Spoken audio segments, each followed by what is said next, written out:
সাগরের মাঝখানে এক পাহাড়, ওই পাহাড়ের উপরে বসে 500 বছর টানা আল্লাহর ইবাদত বন্দী করেছিল বনি ইসরায়েলের এক লোক। ওই ব্যক্তিটি দিনে আর রাতে একবার করে নিচে নামতেন। সেখানে আল্লাহ তাআলা পাথরের ভেতর থেকে তার জন্য মিঠা পানির ব্যবস্থা করে দিয়েছিলেন, আর একটা ডালিম গাছের ব্যবস্থা করে দিয়েছিলেন।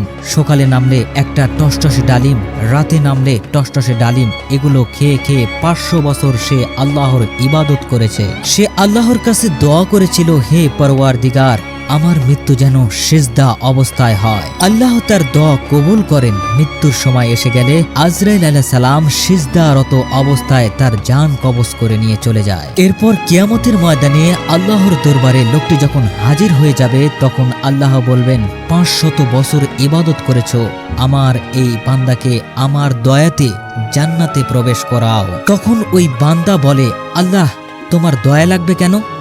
আমি আমার আমল দিয়ে জান্নাতে যেতে চাই।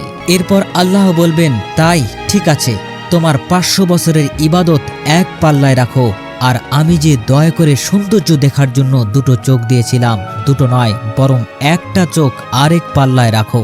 রাখা হবে, দেখা যাবে 500 বছরের ইবাদত হালকা হয়ে গিয়েছে, আর মুহূর্তের মধ্যে আল্লাহর দেওয়া একটা চোখের নিয়ামত ভারী হয়ে গিয়েছে।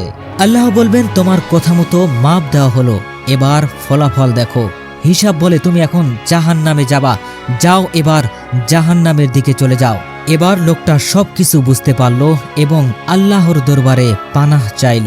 কাচুমাচু করে বলে উঠল, হে আল্লাহ, আমাকে আপনি ক্ষমা করুন, আপনার দয়া ছাড়া দুনিয়ার কেউ জান্নাতে যেতে পারবে না। তখন আল্লাহ তাআলা বলবেন, এখন বুঝলে, আমার রহমত ছাড়া কেউ জান্নাতে যেতে পারবে না। অতঃপর আল্লাহ তাআলা তার রহমতে তাকে জান্নাতে প্রবেশ করাবেন।